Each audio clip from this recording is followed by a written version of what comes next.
YS వివేక హత్యకు కారణమైన వారికి ఖచ్చితంగా శిక్ష పడేలా చూస్తామని అన్నారు ఎమ్మెల్యే మాధవిరెడ్డి. వైఎస్ సునీతకు తప్పకుండా న్యాయం చేస్తామని అన్నారు. 5 ఏళ్లుగా వైఎస్ వివేక హత్య కేసుకు నీరుగార్చారని, అధికార దుర్వినియోగానికి పాల్పడ్డారని అన్నారు ఎమ్మెల్యే మాధవిరెడ్డి.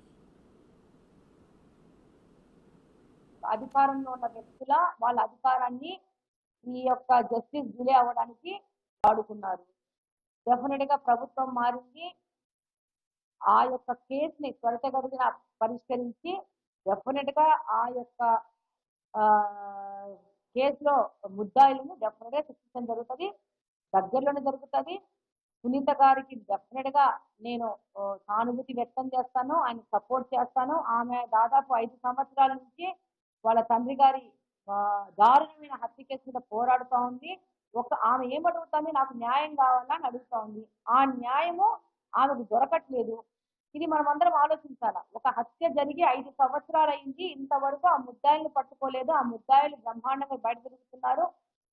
డిలే చేస్తోంది జ్యుడిషియల్ సిస్టమ్ లో ఉన్న లోపాలని పట్టుకొని వాళ్ళు డిలే చేసుకుంటూ వెళ్ళిపోతున్నారు. ఇది గమనించాలా. మీకు ఒకటి నేను నా యొక్క ప్రచారంలో చెప్పాను. ఆ రోజు నేను ఇన్ఛార్జ్ గా తీసుకున్నాక 10 నెలల క్రితము ఒక అమ్మాయిని తిరుమలలో పులి కట్టుకొని పోయి చంపేసింది. అఖిల అనే అమ్మాయిని, అనూషను అఖిలను.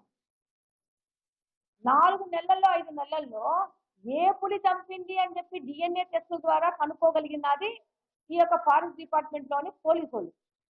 అంటే ఒక జంతువు ఒక మనిషిని చంపితే అంటే 5-6 పులుల్లో ఏ పులి చంపిందో కనుక్కొని ఆ పులిని బోన్లో బంధించినారు.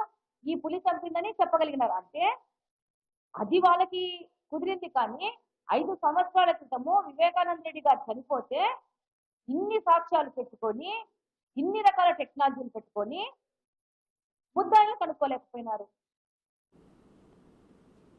కడప జిల్లాలో జరుగుతున్న రాజకీయ పరిణామాలు, 5 ఏళ్ల పాటు వైసీపీ అక్రమాలను ఎమ్మెల్యే మాధవిరెడ్డి బిగ్ టీవీతో పంచుకున్నారు. ఎమ్మెల్యే మాధవిరెడ్డి ఫుల్ ఇంటర్వ్యూ రేపు బిగ్ టీవీలో చూడండి.